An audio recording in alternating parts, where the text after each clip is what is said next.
If you can navigate a Chinese school, you can navigate the military. Shulin Tay served a decade in the military. Before going into law. And by the time I graduated law school, I was 32. Lawyers who were my age, most of them were partners in big law firms. Right. Wow, I'm so behind. How was it like moving back to Singapore? At that point, my parents had not come around yet to the whole queerness. That's to put it mildly. They were very vehemently against it. There was an email in writing that he was disowning me. It was really hard. Despite it all, Shu built Revolut to the market leader it is today. We had no licenses at that time. We had to scramble with to convince MAS to give us a license. I had to take ownership on every single thing. And is the brave force behind the diversity card launch in Singapore. Before we launched it, his parting words to me were, I hope you don't lose your job. We raised about 45,000 for Uga Chaga in 1 month. The launch in Singapore is the most successful launch globally. Thanks so much for being here, Shu. Really appreciate you making the time. Anything for you, Betty? I see that on your LinkedIn page that you're quite proud of your improv activities. So how does improv make you a better lawyer? I've never said that, but since you asked the question. Well, so actually I'm really grateful how much improv has changed my life. And I actually never wanted to be an improv actor. I wanted to be a stand-up comedian. Because as you can tell, I'm quite funny, right? So I feel like it's my calling to be a stand-up comedian. But the thing about stand-up is that you're there on your own. And I was too gutless to do it. So I was like, what else can I do to practice my stage presence? So I started Googling and I found out, hey, the improv company runs improv classes. And you can do improv for people. I was like, okay, maybe I can start off by doing improv and then move on to stand-up comedy. So that's what I did, right? And I was so glad I went into it because I just picked up so many skills from improv, like, just leaning into things and saying yes to everything and just trusting your scene partners that they've got your back, right? And no matter what they throw at you, they know what they're doing and they trust that you can toss it back at them.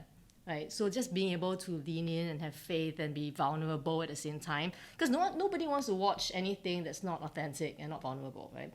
So that really helped me. I think not just as a lawyer when it comes to trusting myself and making decisions, but just also in my day-to-day, like this interview, I'm giving you full control, being vulnerable, because I know I did can. send the questions in advance. You did. You didn't go through them. I didn't read the questions, so yeah, okay. that's how much I trust you. This is an improv show. An improv now. show. Okay. With sponsors, Aquapana and Dasani. Yes, let us know. Are you going to be a stand-up comedian anytime soon? Please start blocking our calendars for No, but shows. so after I started doing improv, I realized how much I love doing improv. Okay. So I just kept doing improv shows. I think I've done about 40 improv shows. And I did like a musical improv show last year as well, which is huge for me because I cannot sing. But that was super fun. And I've done one stand-up show at the projector. It was my one and only. Not because I've lost interest in stand-up, but I've been so lazy to think about what to say that would be funny. So I'm on my way. There'll be another show at some point, but nothing's been planned yet. So prior to this interview, you talked a little bit about how you started your career in the military. So can you share a little bit about that? Yeah, so a few decades ago, so when I was 18, I had all these options, right? I want to be a journalist, I want to be a politician at some point, I did think. I wanted to be a lawyer. There's so many things I wanted to do. But then there was one day, the ministry sent me a letter to invite me to go for a tea reception about this MINDEF scholarship. How do you get a letter from the ministry? So I think they would send letters to the top 5 JCs. Okay. In the top I don't think so. I think that the JC probably has a list of students that are not failing out of school. Okay. And then these people get invited to a tea session. Because my grades were pretty trashy at school. So you were not failing. Well, I did fail one subject at some point. Okay. But I retook the exam and I passed it. Good. So I guess that's how I made the cut. So I'm not sure how they came up with this list, but I got a letter. And at that time, it wasn't like networking wasn't a thing back in the day. Right? Like nobody invited me to free stuff back in the day. And so I decided, you know what, free tea, I'm going. So I went and it was showing us, videos of military training, how meaningful it is to serve in the military. And yeah, I bought into that because at that time I did believe very strongly in public service, which is why I did consider joining the civil service. And I never thought about the military at all. But after going for that talk, I felt like that was something that I could consider And then so, okay, sure. And also the A-level results were not going to be out for 3 months. So I had 3 months of not doing anything. So I ended up spending it at basic military training. Yeah, for the 3 months while my friends were just, having a good time. But yeah, I thought that was a fairly good use of time. Yeah. Got it. And what inspired you to, or what inspired you to want to do public service? Why did that call you? So I'm not sure whether it was national education. The Singapore government is really good at national education. So that might be one. Maybe it's the schools that I've been to, which are schools that usually stress a lot on public service and community and giving. Okay. Giving back to society. So I think that kind of made me feel, I don't know, it got ingrained in me that public service was something important. So I just kind of narrowed my options to those areas. Got it. And did you do any volunteering or public service projects before? Yeah, I did. I used to teach kids tuition. I forget what organization was called, but there were kids with that were ill. So I used to teach those kids education and volunteer at homes and things like that. Yeah. Okay, interesting. All right. So then we're right now you're waiting for A-level results to come out. Yeah. And then, you did the basic military training. So what happened next? So one reason why I was willing to go through the training and sign up for the provisional scholarship before the results came out was because I was very sure that I would do really badly for my A-levels. Like, you need to get a certain score to keep the scholarship. So I went to my JC and I picked up my results and I was, I made it. Like, I could do well enough to keep the scholarship. So that was when I had to make a serious decision whether or not I wanted this scholarship. Before that, I was so convinced I wouldn't do well, but I did. So then I think through what my options were, and so I did think really hard about whether I should take it up, because I wasn't sure at that point whether a career in the military service was something I wanted. But I spoke to a few people and they told me, they basically asked me, what are your interests? And I brought up, I would be interested in maybe a career in the Foreign Affairs Service. And this lady at the Scholarship Center told me about this outfit at MINDEF called a Defense Policy Office that does very similar things to what MFA does, but it's purely for military to military relations, which quite interested me. And I also enjoyed the idea of being an air traffic controller, which is what I was doing when I was in the military. And so I decided, why not explore and see how those 6 years go? Mm-hmm. And so the 6 years was the term for your scholarship, right? Yep. And so you finished your scholarship. Did you think that you were going to leave after you finished the scholarship, or? I was very sure I was going to leave. Maybe not at the point when I decided to sign on to take up the scholarship, but at least when I was in the military, and also when I was in university, I figured that, maybe I would want something more after 6 years in the military. What did you study in uni, actually? Political science and economics. And was that in line with knowing that you were going to serve the military anyway, so you just wanted to? So I wanted to study political science anyway, but I have a very practical dad who said, there's nothing you can do with a poli-sci degree. You should do economics. I should do economics too. I was like, fine, this is not worth a fight. So yeah. Okay. So you come back to Singapore. By the way, you studied in the States. Mm-hmm. How's that experience of That was studying? good. I went to Michigan and I loved it because it's so different from Singapore, right? It's huge. It's so diverse. It's a college town, which means there are like 35,000 undergrads running around. The campus is huge. I felt so liberated, living alone away from home for the first time, like doing everything by myself for the first time, breaking curfew all the time. So it was kind of my rebellious streak at the time. Okay. And then you came back to Singapore. You served your 6 years. What was kind of going through your mind when you were thinking about leaving? Was there a very clear path for you, or did you just know that you wanted to leave the military?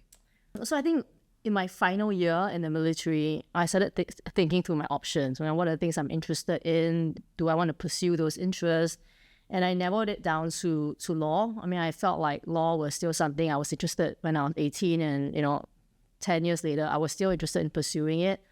And another was maybe MFA, back to Foreign Affairs, right? I no longer wanted to be a journalist for a variety of reasons. And I thought maybe a job somewhere else in the government might be something that I may still want to do. So I just weighed my options. I decided to just apply for law school since I miss living in the US. So I applied for law school while applying for a bunch of other jobs as well. And it was interesting because how I was 29 by then, and I'd not ever written a resume. So I had no idea how to write the CV, how to go about looking for a job, because I had a job while I was in college. So it was a very interesting experience to be out in the market, not even knowing how this works, right? Like, what font do I use? Do I put a photo? Do I put my telephone number? It was just so foreign. Yeah, so I sent out a bunch of resumes, and I didn't get a lot of offers for an interview from many organizations. Most of them were government outfits, stat boards.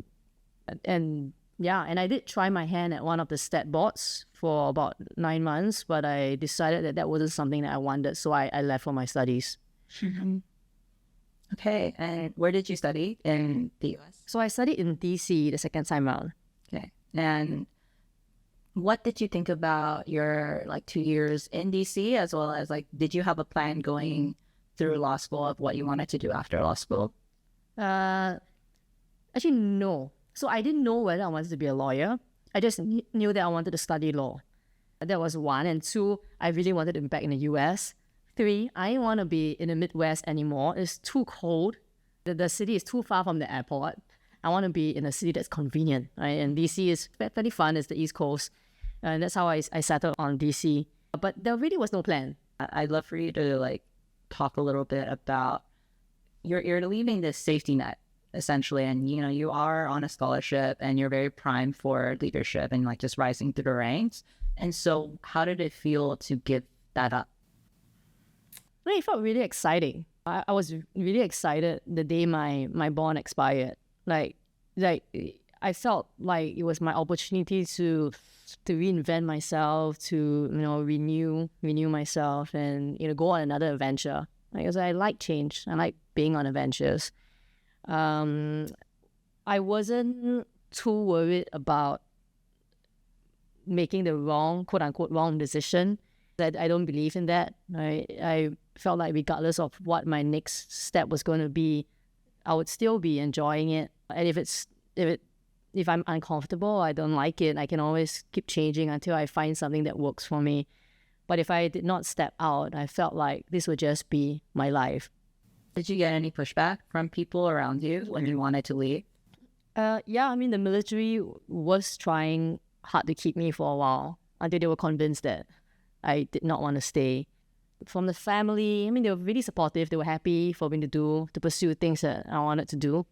I mean, they knew as well that this wasn't my calling or, what I was going to do for the rest of my life. And my family is huge on, upgrading myself. And, they have always been supportive about me being overseas, going to school overseas. So they were quite happy that, I was leaving again. Maybe they don't like me at home. I don't know what it is, but they were quite happy that I was leaving for school again. No, I think that's so interesting because,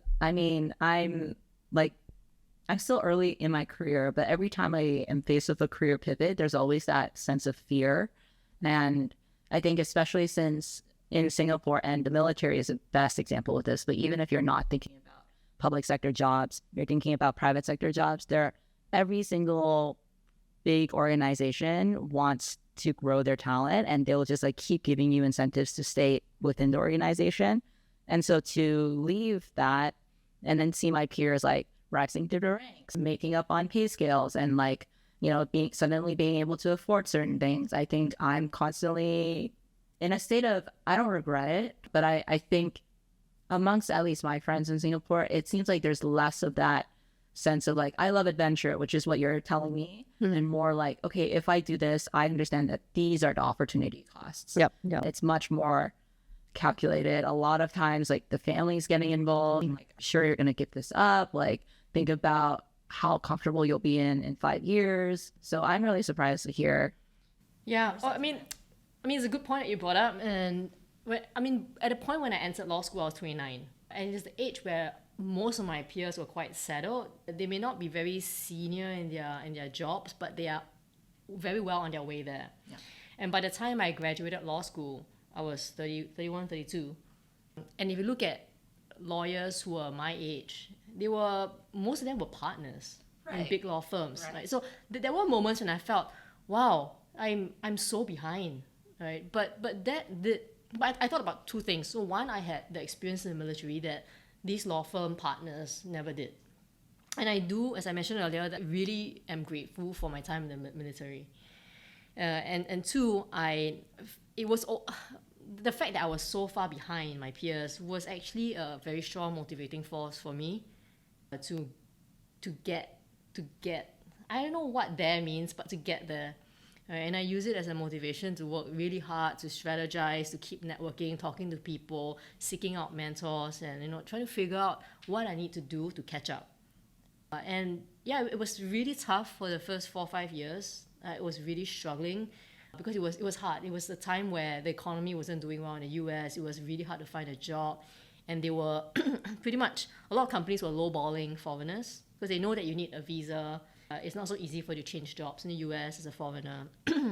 So I was paid really badly in my first job, and I had to fight so hard and to deal with recruiters to convince them that my next job, for my next job, I should be getting a higher pay, right? So I was lowballed for my first job.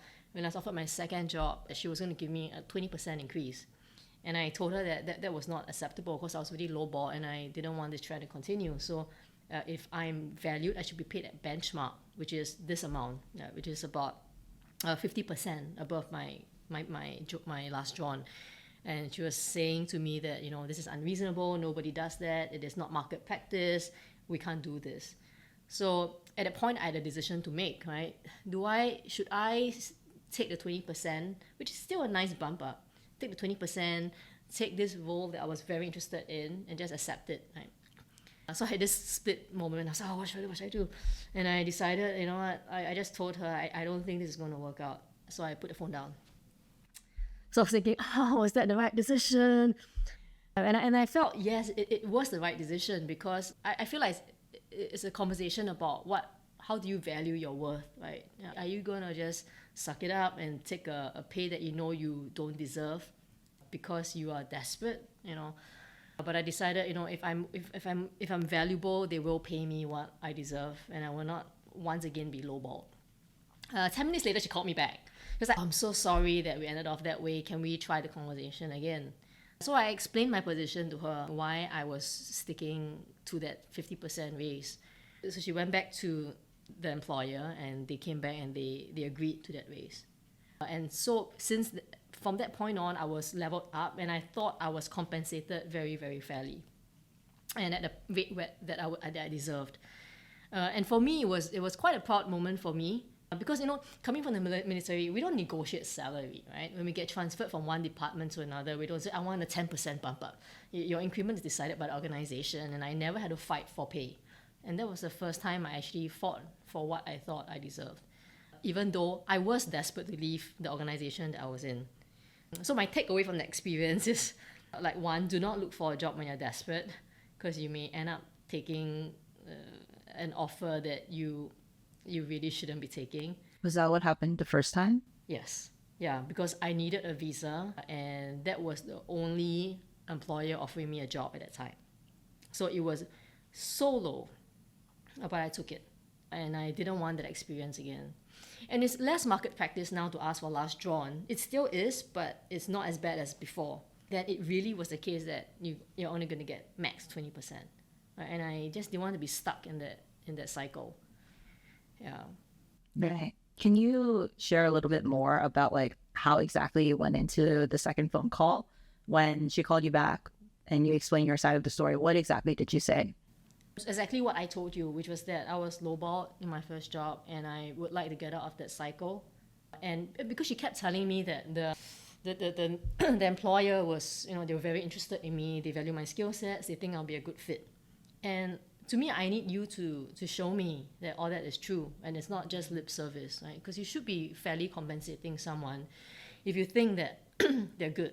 And I also didn't want to leave the organization a year after just to find another job that would pay me more, right? I do want to stick with an employer that paid me fairly, a place where I enjoyed working, and just stay there rather than for money to be an issue and just keep running around. And I think I approached it I was just being very honest about it. And I think it is not an angle that's unreasonable, right? People get it, recruiters get it, right? But they are also trying to close the deal in a way that's the easiest for them. But it didn't take long after that next phone call. The offer came in, and it was done. And so you started your career in JP Morgan and Morgan Stanley, right? Can you share a little bit more about how you then pivoted into startups? Yeah, so I was at JP Morgan, and the next employer was Deutsche Bank. Hey, no worries. And I actually never thought I would go into the financial services sector. It was never in my roadmap for the next 10, 20 years, never. By the point of graduation, I decided that I didn't want to work at a law firm. And I was thinking through all my options. And I was thinking, okay, I need to understand how finance works, right? Because finance powers the economy. It is important to know how banks work. So I decided, okay, which are the big banks I can go for? And then I decided, I think JP is a good bank to try out for. And that's how I ended up in the banking sector.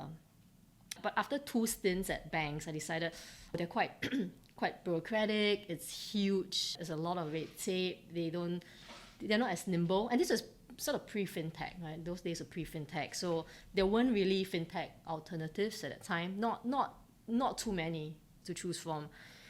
And so after a few years at banks, I decided, you know what, I want something more nimble, something more exciting. What's next? And also because I didn't want to spend my entire life cycle at a bank, right? It still didn't feel like the right fit. So I pivoted to MasterCard, which, they like to see themselves as a tech company, and I do think they are. They are a card scheme, but at the same time, their technology is quite at the forefront. And Visa is the same thing, but it's a great company. It's a lot smaller as well in terms of employees. I think at the time, JP had, 150,000 employees worldwide? No, 120 maybe. And then Deutsche had 70,000 employees worldwide, and MasterCard had, 13,000? So it was, I just really enjoyed my time at MasterCard. A lot more nimble, less red tape, right? So I really enjoyed that. But while I was there was an opportunity at Revolut where they were looking for their first legal counsel in Singapore. And that's when I got quite excited by it, because I do feel like, I have a bit of, I'm not sure if it's correct to say, I have a bit of entrepreneurial, not bone, but something in me. Not bone because I'm not an entrepreneur yet, right? But I do find it exciting to start something and to build something from scratch, right? And I felt like this was a safe environment to do it, right? Because I'm not putting my own money in. I don't have to deal with investors. I'm just going into a very brand new outfit in Singapore and building it out, right? Applying for all the licenses, building up the team, and I had to take ownership on every single thing. Right. At some point, I was the complaints analyst as well. I was taking phone calls on the public. Like an auntie will call me and say, "Oh, I'm so glad I'm talking to a real person." And she goes on talking for half an hour about her life story, right? And this is on top of being like a legal counsel. Yeah. Right. So I like the fact that being at a smaller outfit, being at a startup where things move so fast, we have so many products that we have to push out within a very short span of time. We had no licenses at that time. We had to scramble with to convince MAS to give us a license. We had so many rounds of questions on emails as well as live interviews to get the license secure. And there are many variations of the license, so that process had to go on for a couple of years, which was exciting and something that I would never have done if I stayed at a bank or at MasterCard, right, which is still a fairly big organization and very mature organization. Yeah, I think that was the reason. MasterCard was comfortable, right, because it's stable. Right? I always say that at outfits like that, everyone could go to sleep for a month and the company is still making money. Right? There's really a momentum, but not at Revolut. Right? Every single day, I just feel like I'm going to get a heart attack. And there's always so much stuff to handle, but it's also exciting. I feel very fulfilled like every single day, right, after doing the stuff that I do. Not everything is fun, but I like solving problems, and there's no lack of problems to solve at startups, especially a fintech. I think it's really interesting hearing you talk about your career thus far, because you're talking about the military, which is very rigid, and then you went to law school, and then you went to banking, which is less rigid than the military, but still quite rigid, and then you try to pivot again into MasterCard, a tech company, still quite like comfortable and stable, and then now you're doing what you're clearly very excited about, and you know what lights your eyes up. And so I'm curious, like, did you know, or did you have an inkling that you were this adventurous, that you wanted to do something this entrepreneurial, and you were just kind of building up your resume to justify that final like push into a startup at a higher level? Or was it just like you were just trying different things and they're like, not this, not this, not this, this is great? Yeah, I mean, it took me a while. I never really knew what I wanted to be in life. I had no idea. So when I was I think 10 or 12, I wanted to be a professional tennis player. That was my dream. But by the time I was 15, I knew there was no way. Why? There's no way. I just wasn't good enough. Okay. Like, I was strong at like the inter-school competitions, right? But then you have like the Raffles Girls that has like 20 people in their team that could beat me easily, right? And I was just like, you know what? If I can't even win in Singapore, I'm not going to be Maria Sharapova, okay? So it's like, okay, let's be real, you know, forget the tennis dream. So I had to think real fast, because that was what I thought I was going to be doing, right, for most of my childhood. And suddenly I realized, okay, I'm not going to be a tennis player. I decided, you know what, I want to be a theatre actor. That's what I'm going to do. But that was shot down quite quickly by my very conservative, traditional Asian father. So it's like, no, you're not going to be okay, so that was shot down. I was like, what do I do next? So, as I mentioned earlier, there was journalism and all that other stuff. But all these were just concepts, right? I don't actually know what life is going to be like, the day in the life of a journalist. No, it's what I see in the movies, or like, you know, what I imagine to be true. But I knew that I was curious. I knew I was adventurous. I know that I get bored easily, right? And I like trying things out before deciding what I wanted. But I'm also quite a safe. I also make pretty safe decisions, right? Like joining JP. How bad a decision can it be to join JP or like MasterCard? It's not. I mean, even if things don't pan out the way I imagine them to be, it's still gonna be fine. It's still a good addition to the resume, right? So yeah, I'm adventurous, but within limits. But yeah, I mean, I did struggle. I think in the military to fit into such a structured, bureaucratic organization. I wasn't the happiest, but I knew how to navigate it because I went to a Chinese school in primary school, and Chinese schools are a certain way. And if you can navigate a Chinese school, you can navigate the military. So You heard it here first. so I navigated it, but I wasn't thriving. I didn't feel there was something missing. All right, and I felt the same way for the two banks as well. I learned so much. I made great colleagues, great mentors, great bosses. But I still didn't feel, I don't know, I wasn't rolling my sleeves up. But it was only at Revolut that I felt like this feels right. You know, this is exciting. I love the people that I work with. I love being challenged the way I am challenged. So yeah, it kind of stumbled around, made I wouldn't even call them mistakes, right? I mean, I explored, and here I am now. And not to say this is where I'll be for the next 10 years, right? I mean, I'm still curious. There could be something else out there that I feel, you know, this is what I want. But I feel like I now know, I'm more aware of what I like and what I don't like, versus when I was much earlier in my career where I was just stumbling around. Yeah. What would you say, and I know people don't like the question, what would you say to your younger self? Because usually it's like nothing, because I feel like I don't regret anything. But what if you saw yourself in someone who is, let's say, in uni right now and not really sure what they want to do, you know, sitting on public service scholarships, but still have that adventurous kind of drive or excitement? Would you recommend they do something that you did, which is built up a really strong resume, you know, with all of these names backing up, great mentors, all of that, like very structured programs, and then jump into a startup? Or would you just say like, hey, just jump into a startup now? I think it depends on your personality and your skill sets.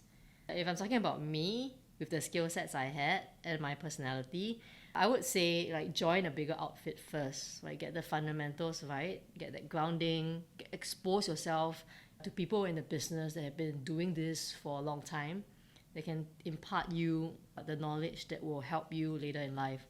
Because I think the issue with startups is that you don't get the best training at startups. We're talking about early stage startups. And Revolut now is not an early stage startup, so it's different. But for a very young startup, they wouldn't have the resources or the pool of experienced professionals that would be able to be your mentor. There are no structures set or programs set up to help groom young, inexperienced employees.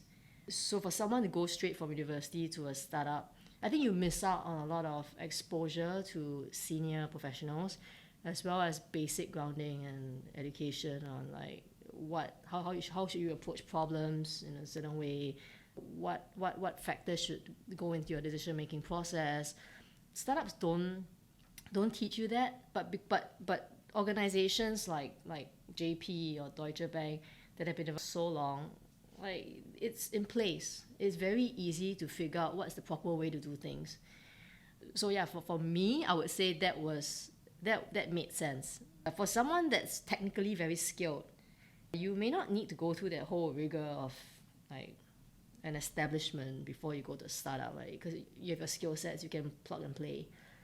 But of course, if you're a compliance officer or a lawyer, I wouldn't say like join a startup immediately. It might be difficult unless there are very experienced people already in an organization that can help you out.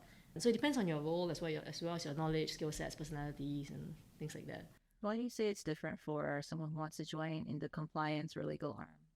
Because that education, that grounding is important. Right? It's not so easy to plug and play in an early stage startup as a compliance officer because you don't even have the basics. You don't know how to approach problems. You don't know what kind of templates to create. You don't know what the life cycle of a project is. And you are kind of expected to have some basic grounding. I mean, as a startup, you probably wouldn't hire a junior person as your only compliance officer. Right. Or your only lawyer, because they're going to be clueless and there's no one there to guide them. And law school doesn't teach you how to be a lawyer in real life, right? They just teach you nothing. Like, it's really shocking. Like, when you go to law school, you learn all sorts of stuff and you take the bar exam and you're like, why is it I have to study so much for the bar exam when I've already spent 3 years studying? But all these things are very different. Like doing the LSATs is different, it's crazy, and then you go to law school, it's the whole 3 years is crazy. And you study for 3 months for your bar exam, it's crazy. And then you go into the real world and you're like, everything I learned at law school was useless. Right? You can't just plug and play. There's like, you really need guidance. Right? So yeah, it's not impossible, but it's not ideal because you don't have the fundamentals in place. Then how is it like moving back to Singapore? As queer people, we know how to survive in a city like Singapore. Right? We know how to find our circle of support. We know how to be happy in Singapore. Right? So I wasn't worried about that. I think what was a bit more difficult for me coming back was that at that point my parents had not come around yet to the whole queerness. That's to put it mildly. Right? They were very vehemently against it. Right? So our relationship was strained for 5 years. So I guess coming back meant that I had to face up to that. I mean, I can't avoid them in Singapore. Right? Singapore is so small. And being in Singapore means I have to engage with them. In the US, I could hide. But here, I can't. And I don't think I had the guts to deal with what the nature of the interaction with my parents, right? So I have an avoidant personality type. I read a lot of books to manage that. Thanks for coming out as avoidant yes. on the podcast. Yes. Yeah. Yeah. You heard it here first. So that was the most stressful part of it. Of course. But now they're super accepting. They've really come around. And I would never have expected that. My very traditional Asian conservative father and his wife. Your mother? My mother. Yeah. Was married to a very traditional Asian conservative father. Man. Yes. We get it. That combination. Yeah. In that generation, I'm really grateful like how things have shifted. It was a very difficult journey, but we made it. Can you share the journey? Like maybe, not sure if that would like help anyone listening in, like how to navigate that fraught tension and then kind of facing it and getting to where you are today. Okay. So I never navigated the am I queer or not. Like that never was. I never had this coming out moment for myself. It was just, yeah, women can love women, men can love men. I never understood why people were heterosexual. I find that queer. Was that because you went to a girls' school? No. I just didn't. Conceptually, it didn't make sense. That- You are carving out half the population of potential people you could date by being straight. Why would anyone do that? Okay. Okay, that makes no sense. Okay? Yeah, so in my worldview, like, being hetero is weird. Did you have the like media influences or? No. Okay. My conservative Asian father would restrict my TV time. So I didn't really watch like Western movies. The most Western thing I watched was like Smurfs or Care Bears. So yeah, no Western influence. As my dad always says, oh, it's all your Western influence. When he found out that I was dating a woman, he said, Western influence. Yeah, but no, there wasn't Western influence. And in my elementary school, it was a co-ed school. It wasn't a girls' school. Okay. And I was in a girls' school for 4 years, and then that was it. And then I was in a co-ed school again. But I don't know, I guess some people I don't know, I just didn't think it was different. But I never dated women, nothing. Always dated men. Dated this guy for about 7 years, and I was saying, oh, yeah, I shared, like, no, I don't understand why why society is so straight. I was like, yeah, makes sense, I get it. So after him, I started dating women. Not because of him, right? So he shouldn't feel bad about it. But when I told him, oh, I'm dating a woman now, it's like, yeah, I'm not surprised. We did talk about this before. So I never had that coming out issue. But sharing with my parents is like a very different story because of the way that my dad talks about queer people. Right. Yeah. So I knew that he wouldn't be okay with it. So I had a hard time because of my avoidant personality to even bring it up. And when I did, it was really hard. My dad just disowned me, actually. There was an email in writing that he was disowning me. Wow. And my mother, who is married to a very conservative Asian man, is the kind of wife that would kind of go with the flow, right? So if my dad had been okay with it, my mom would have been okay with it. But because my dad was not okay with it, she was not okay with it. So we weren't really talking for a long time until me and my ex, we split ways, and it was such a traumatic breakup. Well, we were married, that's why it was so traumatic. It was such a traumatic breakup that there were a lot of shattered pieces of my heart on the floor, and I couldn't pick myself up. And I was depressed, and there was once my mom, at the time I already moved back, so my mom and I were sort of seeing each other sporadically, but we were not close because of all that had happened. But growing up, we were very, very close. So it was one day she came over to my place, and we were just having lunch, and I started crying. It's just like, I was still in that stage where I was crying every day. I started crying, and she's like, oh, what happened? So I told her that we had split. And then I think she felt really bad about what happened, and she, kind of helped me to get better. And slowly over the years, like both of them kind of just softened, right? And when I was dating again, I would take my partner back home, and they were sort of, they were not nasty about it. They were welcoming, and gradually they were super welcoming to my partners that I brought home. And over time, they just... So I don't know what kind of media they've been watching or who they've been talking to, but that might have influenced it, because I know my parents Google things, and they watch a lot of stuff online. So Why my daughter gay? correct. So we did go through that whole phase of like my mom saying, oh, what did I do wrong? Or, a lot of self-blame on her end. But we are past that now.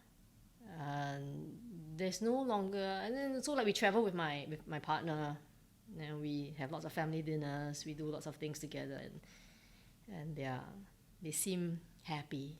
They would text each other without me involved. Oh, really? Yeah, That's so sweet. That's so affirming. Yeah. Must be. and she hugs them more than I hug them.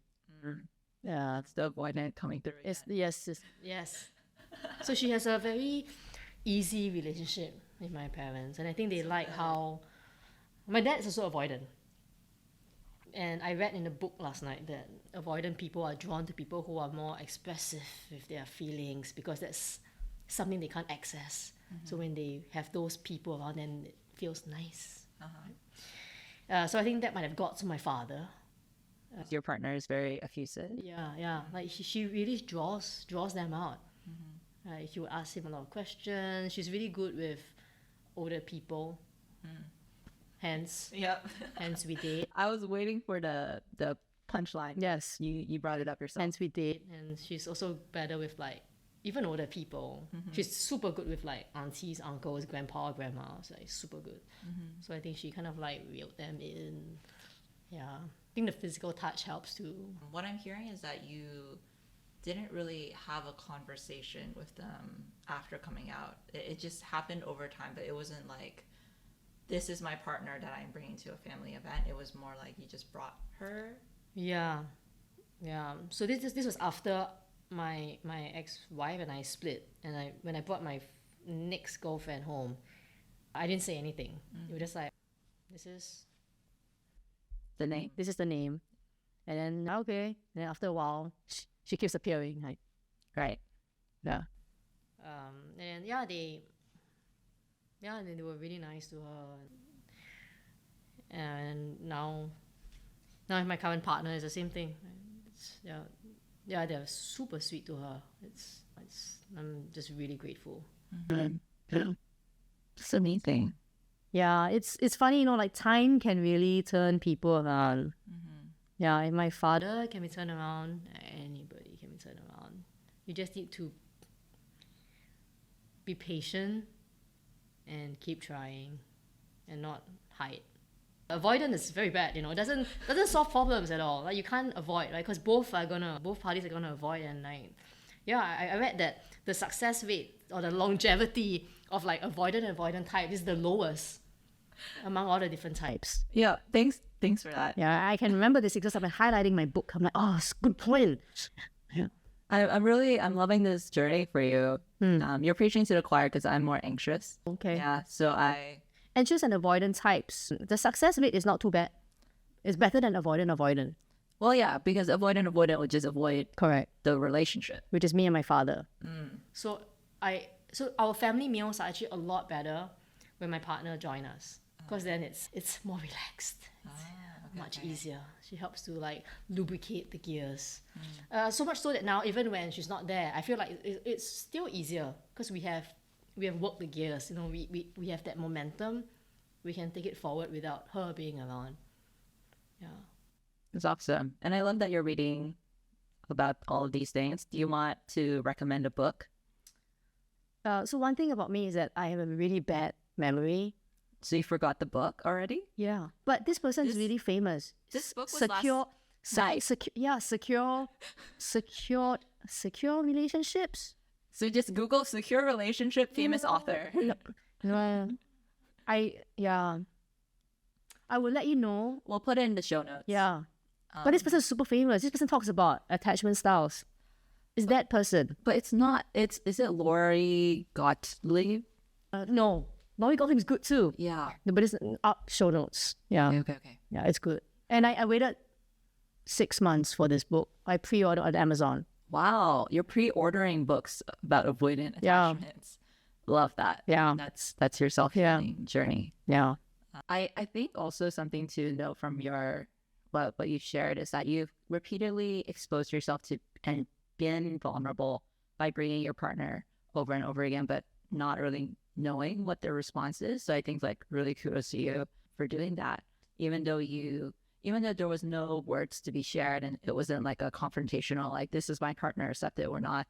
I think that's kind of the Asian way. Like I've been doing a number of these interviews and that comes up quite a lot, like not wanting to face family, first of all, and then seeing a lot of security and being away from family. But then once you come back, it's just this like slow process of not hiding yourself, but not necessarily throwing it in their face such that, you know, so we have to talk about this now. It's more like just give them time. Yeah. Everyone's just doing their best. You're one of the core team members behind the launch of the first diversity card of Revolut here in Singapore. So can you share a little bit more about that? Why was the initiative important to you?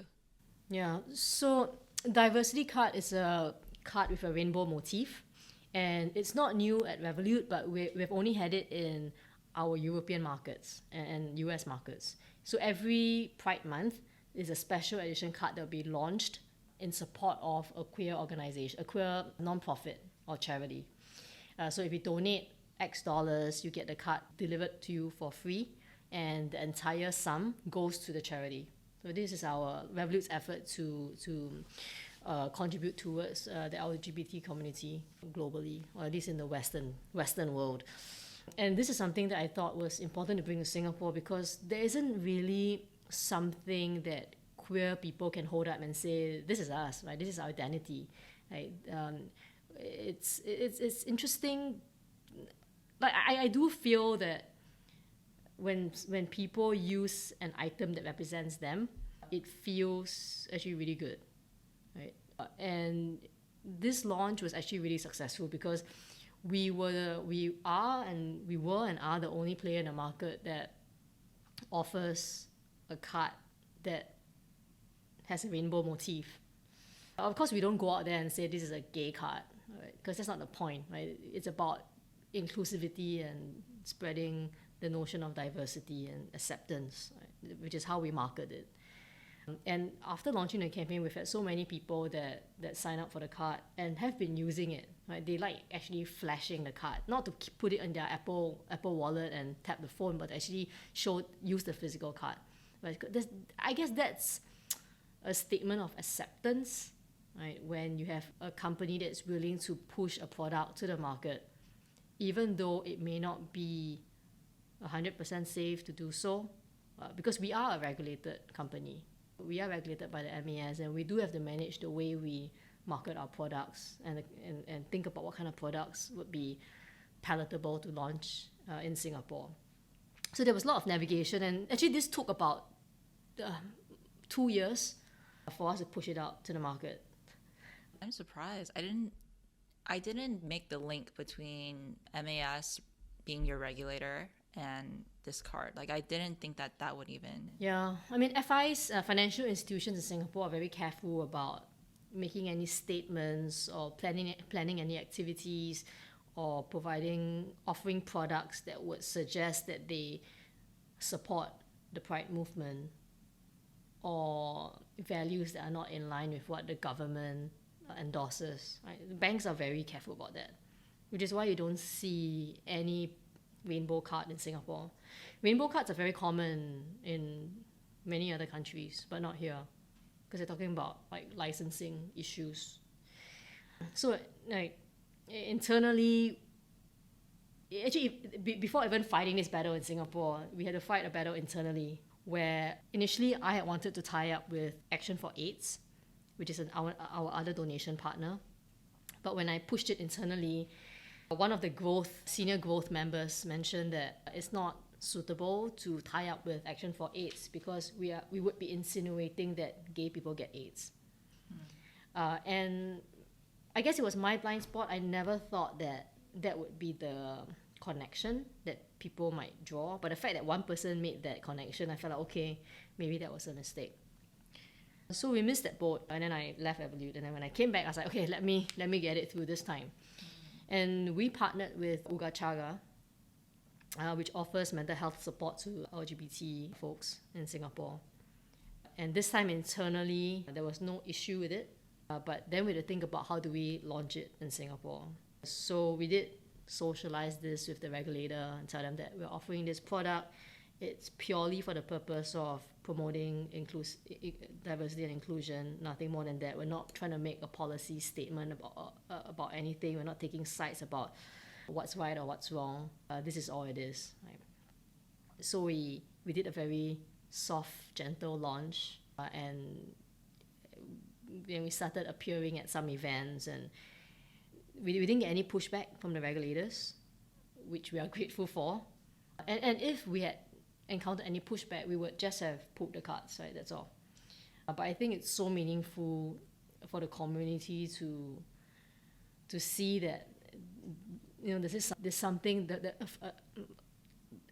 the motif that they can relate to, and that is quite close to their heart. And I don't know, I feel like it's such a meaningful initiative to have something that, you know, you can keep in your wallet and, you know, to use with pride. So we raised about 45,000 for Uga Chaga in 1 month. So you first like soft launched it with the regulators, but there wasn't like an approval process.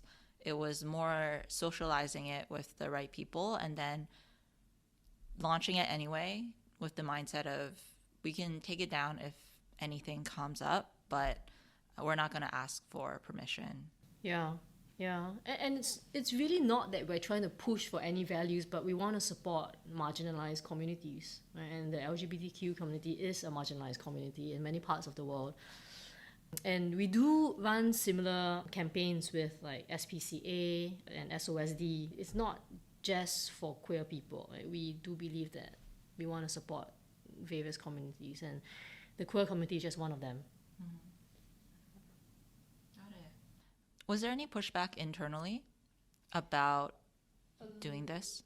A little bit. There was a little bit of hesitancy, right? Is it worth taking this risk? Because it's not risk-free, right? But, and so, I mean, some people wanted to hear the business case because some people care about KPIs.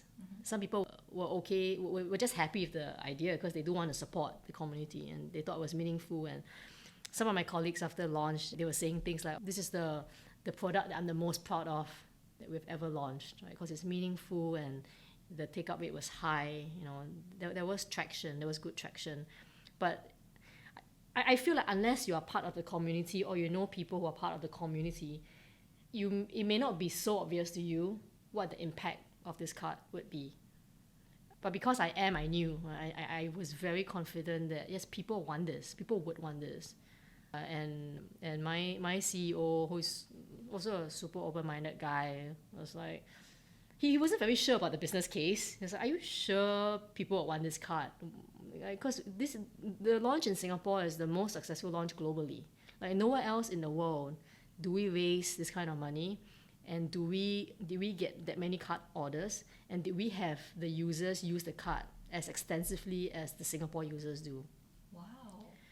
So the market case for launching this product in Singapore is huge because there are already existing rainbow cards in other countries and many players offer it, but in Singapore we're the only one. But you didn't anticipate this success when you were making the business case, though. No, I felt personally confident, but if you ask me would I stick my head on it, I wouldn't say so because you really never know. What if it's just in my mind, you know? But I was confident enough to say it's worth the risk and let me manage the risk, right? Let me send the email to the regulators. Let me manage our marketing language. Let me manage what our donations partner, Uga Chaga, puts out to the media. And Yang Fa did work with us very, very well. Like he was very careful before he said anything to the media. He would make sure that it was okay and that our license wouldn't be at stake. Because before we launched it, his parting words to me were, I hope you don't lose your job. And I was like, I hope I don't lose my job either. Maybe Uga Chaga can offer me a job if I lose my job. You need a legal counsel? You need a legal counsel? Yeah. It's amazing that you're sharing this story because I saw it on Instagram and, you know, I thought it was awesome that you were doing it, but I didn't anticipate that there was so much fear or so much like unknowns and risks with launching something like this, especially with the risk of the company making a stand. Actually, there were a few companies that got backlash from putting out like queer-related marketing material out there, What is queer-related marketing material? like rainbow motif, or That's like it? or like having hashtags like love is love.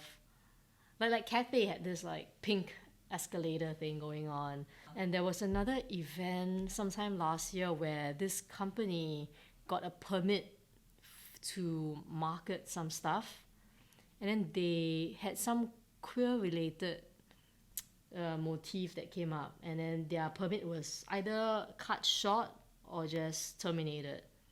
Wow. And so there are risks to being too out there. Or like Swatch in Malaysia, when they launched the pride motif rainbow watch, it was seized by the government. So even if you're not in a regulated space in Singapore, you could still get dinged by the authorities, or so there are risks involved. So what would you say to people who are either SMEs or part of MNCs who want to do something for pride or for diversity and inclusion, but also want to like straddle that line very carefully? Yeah, I mean, you can do anything you want internally, right? Like Yeah. banks or whatever, they have all sorts of events internally. They don't market it to the public. But once you go public, your messaging needs to be very, very careful. Right? I mean, of course, the first question is it worth doing it?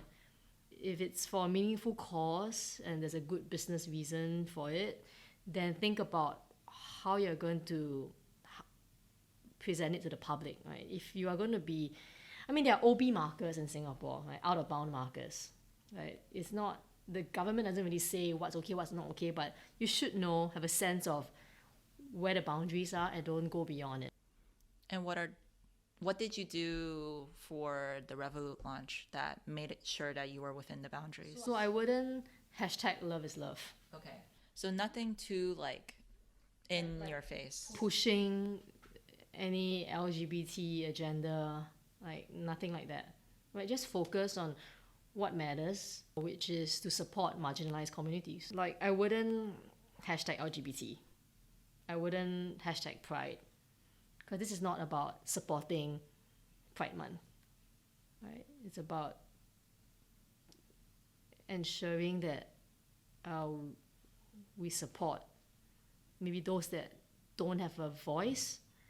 And I do feel like LGBT people are not that represented, right, in like commercial spaces. I think IKEA does a great job. The messaging is very on point. It's slightly funny, and it's visible. Right? I don't think IKEA has gotten into trouble at all, because I think they toe the line really nicely. So my advice would be to get the marketing language vetted by people who have been in that space long enough, that they know what will upset the government and what wouldn't. Like run it by the Pink Committee, the lawyers that work with the Pink Dot Committee, they would be able to advise because they know what the OB markers are. Be as conservative as you can, right? Especially if you're doing it for the first time. And make sure that you're working with the right partners that don't say things that you yourself wouldn't say. Right? Yeah, I would be super conservative. So I have the press release here, and you're saying Revolut Singapore is proud to add Uga Chaga to our in-app donations platform. And then it's explaining what Uga Chaga does, and down here it says, we're sending a limited edition rainbow themed diversity card to Revolut users who donate at least $10 to Uga Chaga before the deadline. Help make a difference by donating to Uga Chaga so that they can continue supporting Singapore's marginalized communities. So nothing on Revolut's own stance, but this is the organization. This is what they do. Help us support Uga Chaga with their work with marginalized communities. And that is the ad read. And that's it. Yeah, that's it. I see. Okay. So Yeah. this is... We did eventually put up a stand at Pink Plaza at the Ice Cream Museum after we felt like it was safe enough to do it. But I wouldn't have suggested that from the get-go, right? Because we're still trying to make sure that everyone's comfortable. Because we didn't get any bad press in the media, nothing from the regulator, and customers didn't complain about us, taking a stand about these things. So we felt confident enough that it was a safe enough environment to take the next step, which was to set up a physical booth for people to find out more about our products. And did you publicize the booth on your main Revolut marketing? Okay. But the organizers of Pink Pasa would just include us as one of the vendors at Pink Pasa. Right. So you only really publicize via Pink Pasa's marketing, which would already be geared to people who are at least supportive of the community. But your main marketing arm was completely separate. Yeah, I think I would never have thought of how many hoops you would have had to go through.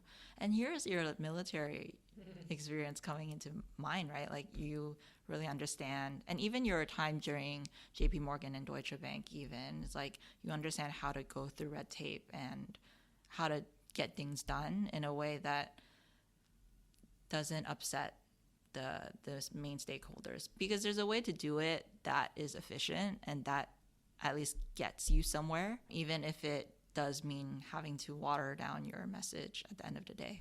And I appreciate that. Yeah, because it's not about the messaging so much, but it's about touching people's lives, right? Yeah. So, I mean, some of the messaging is important, but you don't have to preach to the choir. Yeah, exactly. So the people who care will already know, but people who don't wouldn't even spend enough time to get angry about this messaging. Yeah, exactly. Yeah. It's really valuable. Did you get any feedback in person that you think about or that really touched you about the project? Yeah, I mean, friends reaching out on Instagram and people posting with the card. Like, I used my rainbow card today. That was really nice. Like they were proud enough to want to do a post about it. Last question, fun one. You have 3 dogs. Which one's your favorite? Oh, you can't ask me that question. I have all of them on my phone wallpaper. So You don't have a favorite child. oh, it's a Shiba, but I love them all. If you enjoyed this episode, hit a like and subscribe down below.